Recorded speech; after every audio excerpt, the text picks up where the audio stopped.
नमस्कार दोस्तों, स्वागत है आप सभी का आपके YouTube चैनल शिक्षा शास्त्री में। दोस्तों, आज हम लोग बात करने वाले हैं न्यू इंडिया साक्षरता कार्यक्रम, नव भारत साक्षरता कार्यक्रम के बारे में, new India literacy programme NIPL। तो चलिए दोस्तों, शुरू करते हैं NIPL के बारे में। सबसे पहले परिचय की बात करते हैं। आपको बता दें दोस्तों कि सरकार ने राष्ट्रीय शिक्षा नीति 2020-21 और बजट घोषणाओं के अनुरूप वयस्क शिक्षा के सभी पहलुओं को कवर करने के लिए वित्त वर्ष 2022 से 27 की अवधि के लिए न्यू इंडिया साक्षरता कार्यक्रम को मंजूरी दी है। राष्ट्रीय शिक्षा नीति 2020 में प्रौढ़ शिक्षा और आजीवन सीखने की सिफारिशें शामिल हैं। केंद्रीय बजट 2021-22 में संसाधनों ऑनलाइन मॉड्यूल तक पहुंच बढ़ाने की घोषणा की गई थी ताकि प्रौढ़ शिक्षा को समग्र रूप से इसमें सम्मिलित किया जा सके।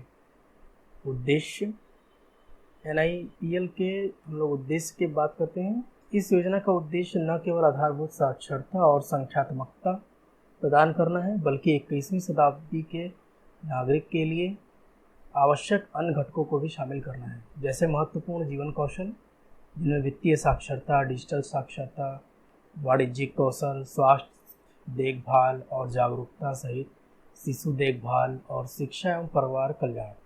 इसके साथ ही व्यावसायिक कौशल विकास, स्थानीय रोजगार प्राप्त करने की दृष्टि से बुनियादी शिक्षा, प्रारंभिक, मध्य और माध्यमिक स्तर की समकक्षता सहित और सतत शिक्षा, कला, विज्ञान, प्रौद्योगिकी, संस्कृति, खेल और मनोरंजन में समग्र प्रौढ़ शिक्षा पाठ्यक्रम के साथ साथ स्थानीय शिक्षार्थियों के लिए रुचि या उपयोग के अन्य विषय जैसे महत्वपूर्ण जीवन कौशल पर अधिक उन्नत सामग्री सहित।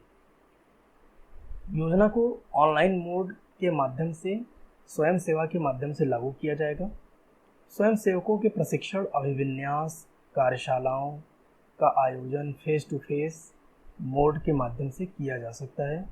आसान पहुंच के लिए सभी सामग्री और संसाधन आसानी से सुलभ डिजिटल मोड जैसे टीवी, रेडियो, सेल फोन आधारित free open source app, portal आदि के माध्यम से पंजीकृत स्वयं सेवकों तक डिजिटल रूप से उपलब्ध कराए जाएंगे। यह योजना देश के सभी राज्यों, केंद्र शासित प्रदेशों में 15 वर्ष और उससे अधिक आयु के गैर साक्षर लोगों को कवर करेगी। वित्त वर्ष 2022 से 27 के लिए आधारभूत साक्षरता और संख्यात्मकता का लक्ष्य राष्ट्रीय सूचना विज्ञान केंद्र NCERT और NIOS के सहयोग से ऑनलाइन अध्यापन, शिक्षण और मूल्यांकन प्रणाली का उपयोग करके प्रति वर्ष 1 करोड़ की दर से 5 करोड़ शिक्षार्थियों का लक्ष्य रखा गया है, जिसमें कोई शिक्षार्थी नाम, जन्मतिथि, लिंग, आधार संख्या, मोबाइल नंबर आदि जैसी आवश्यक जानकारी के साथ अपना पंजीकरण करा सकता है। नव भारत साक्षरता कार्यक्रम का अनुमानित कुल परिव्यय 1037 करोड़ रुपए का है, जिसमें वित्तीय वर्ष 2022-27 के लिए क्रमशः 700 करोड़ रुपए का केंद्रीय हिस्सा और 337 करोड़ रुपए का राज्य का हिस्सा शामिल है। अब हम लोग दोस्तों इस योजना की मुख्य विशेषताओं के बारे में बात करते हैं। पहली विशेषता इसमें यह है कि स्कूल इस योजना के क्रियान्वयन की इकाई होगा, यानी सारी संचालन जो होगा वो स्कूल के माध्यम से ही किया जाएगा। लाभार्थियों और वॉलंटियर टीचर की बात की गई है का सर्वेक्षण करने के लिए उपयोग किए जाने वाला स्कूल ही होगा। विभिन्न आयु समूहों के लिए अलग अलग रणनीति बनाई जाएगी। नवोन्मेषी गतिविधियों को शुरू करने के लिए राज्यों के केंद्र शासित प्रदेशों को लचीलापन प्रदान किया जाएगा। 15 वर्ष और उससे अधिक आयु वर्ग के सभी गैर साक्षर लोगों को महत्वपूर्ण जीवन कौशल के माध्यम से मूलभूत साक्षरता और संख्यात्मकता प्रदान की जाएगी। योजना के व्यापक कवरेज के लिए प्रौढ़ शिक्षा प्रदान करने के लिए प्रौद्योगिकी का उपयोग किया जाएगा। राज्य के लिए प्रदर्शन ग्रेडिंग इंडेक्स UDIS पोर्टल के माध्यम से भौतिक और वित्तीय प्रगति दोनों के बीच संतुलन कायम करते हुए वार्षिक आधार पर योजना और उपलब्धियों को लागू करने के लिए राज्यों और केंद्र शासित प्रदेशों के प्रदर्शन को दिखाएगा।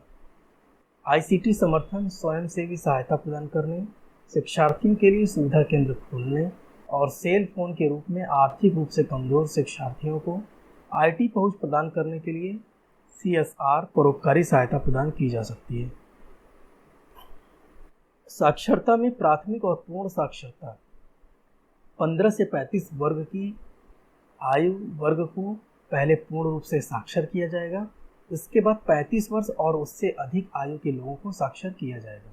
लड़कियों और महिलाओं, अनुसूचित जाति, अनुसूचित जनजाति, ओबीसी, अल्पसंख्यकों, विशेष आवश्यकता वाले व्यक्तियों, दिव्यांगजन, हाशिए वाले, घुमंतुओं, निर्माण श्रमिकों, मजदूरों आदि श्रेणियों को प्राथमिकता दी जाएगी जो प्रौढ़ शिक्षा से पर्याप्त रूप से और तुरंत लाभ उठा सकते हैं। स्थान क्षेत्र के संदर्भ में नीति आयोग के तहत सभी आकांक्षी जिलों, राष्ट्रीय राज्य औसत से कम साक्षरता वाले जिलों, 2011 की जनगणना के अनुसार 60% से कम महिला साक्षरता दर वाले जिलों, अनुसूचित जाति, अनुसूचित जनजाति, अल्पसंख्यक की अधिक जनसंख्या, शैक्षिक रूप से पिछड़े ब्लॉक, वामपंथी उग्रवाद प्रभावित जिलों, ब्लॉकों पर ध्यान दिया जाएगा।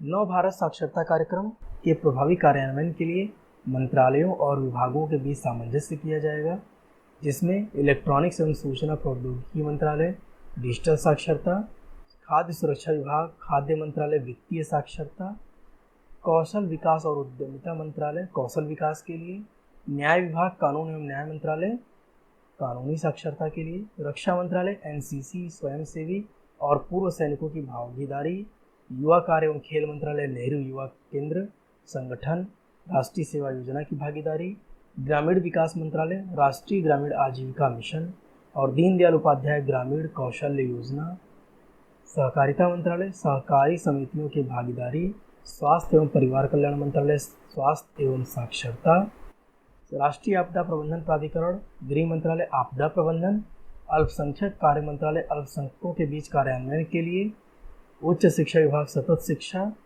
संस्कृति मंत्रालय पुस्तकालय संस्कृति साक्षरता, पंचायती राज मंत्रालय पंचायत सहायता के लिए ग्रामीण पुस्तकालय, महिला एवं बाल विकास मंत्रालय आंगनबाड़ी कार्यकर्ताओं की भागीदारी और जनजातीय कार्य मंत्रालय जनजातीय क्षेत्रों में कार्यान्वयन आदि के बीच कार्य करेंगे। इसके साथ ही इसकी 10वीं विशेषता है कि जन आंदोलन के रूप में NILP को कैसे किया जाएगा। यूडाइस के तहत पंजीकृत लगभग 7 लाख स्कूलों के 3 करोड़ छात्र या बच्चों के साथ साथ सरकारी सहायता प्राप्त और निजी स्कूलों के लगभग 50 लाख शिक्षक स्वयंसेवक के रूप में भाग लेंगे। शिक्षक शिक्षा और उच्च शिक्षा संस्थानों के अनुमानित 20 लाख छात्र स्वयंसेवक के रूप में सक्रिय रूप से शामिल किए जाएंगे। पंचायती राज संस्थाओं, आंगनबाड़ी कार्यकर्ताओं, आशा कार्यकर्ताओं और नेहरू युवा केंद्र संगठन NSS, NCC के लगभग 50 लाख स्वयंसेवकों की सहायता प्राप्त की जाएगी। स्वैच्छिकता के माध्यम से और विद्यांजलि पोर्टल के माध्यम से समुदाय की भागीदारी, परोपकारी CSR संगठनों की भागीदारी होगी। राज्य, केंद्र शासित प्रदेश विभिन्न मंचों के माध्यम से व्यक्तिगत, परिवार, गांव, जिलों की सफलता गाथाओं को बढ़ावा देंगे। यह Facebook, Twitter, Instagram, WhatsApp, YouTube, TV channel, radio आदि जैसे सोशल मीडिया प्लेटफॉर्म सहित इलेक्ट्रॉनिक, प्रिंट, लोक और इंटरपर्सनल प्लेटफॉर्मों जैसे सभी प्रकार के मीडिया का उपयोग किया जाएगा। इसके साथ ही 11वीं विशेषता की तरफ चलते हैं कि मोबाइल ऐप, ऑनलाइन सर्वेक्षण मॉड्यूल, भौतिक और वित्तीय मॉड्यूल तथा निगरानी संरचना आदि से लैस समेकित डाटा कैप्चरिंग के लिए NIC द्वारा केंद्रीय पोर्टल विकसित किया जाएगा। इसका प्रावधान आगे किया जाएगा। कार्यात्मक साक्षरता के लिए वास्तविक जीवन की सीख और कौशल को समझने के लिए वैज्ञानिक प्रारूप का उपयोग करके साक्षरता का आकलन किया जाएगा। मांग पर मूल्यांकन भी OTLAS के माध्यम से किया जाएगा और शिक्षार्थी को NIOS तथा NLMA द्वारा संयुक्त रूप से हस्ताक्षरित प्रमाण पत्र जारी किया जाएगा। प्रत्येक केंद्र संचित प्रदेशों से चुने हुए 500 से 1000 शिक्षार्थियों के नमूनों और परिणाम उत्पादन निगरानी संरचना द्वारा सीखने के परिणामों का वार्षिक उपलब्धि सर्वेक्षण किया जाएगा। देश में प्रौढ़ शिक्षा का नाम बदलकर अब सभी के लिए शिक्षा रखा गया है। एक प्रगतिशील कदम के रूप में यह भी निर्णय लिया गया है कि अब से प्रौढ़ शिक्षा के स्थान पर सभी के लिए शिक्षा शब्द का प्रयोग किया जाएगा। मंत्रालय इस तथ्य को ध्यान में रखते हुए कि प्रौढ़ शिक्षा शब्दावली में 15 वर्ष और उससे अधिक आयु वर्ग के सभी गैर साक्षरों को उचित रूप से शामिल नहीं किया जा रहा है। 2011 की जनगणना के अनुसार देश में 15 वर्ष और उससे अधिक आयु वर्ग के गैर साक्षरों की कुल संख्या 25 करोड़ है, जिसमें से 9 करोड़ पुरुष और 16 करोड़ महिलाएं हैं। 2009-10 से 2017-18 के दौरान साक्षर भारत कार्यक्रम के तहत साक्षर के रूप में प्रमाणित व्यक्तियों की 7 करोड़ की प्रगति को ध्यान में रखते हुए यह अनुमान लगाया गया है कि भारत में वर्तमान समय में लगभग 18 करोड़ वयस्क अभी भी गैर साक्षर हैं। तो यह था दोस्तों नव भारत साक्षरता कार्यक्रम के बारे में। अगले वीडियो में हम लोग किसी और टॉपिक पे बात करेंगे। आपने इस वीडियो के लिए समय दिया, इसके लिए बहुत बहुत धन्यवाद।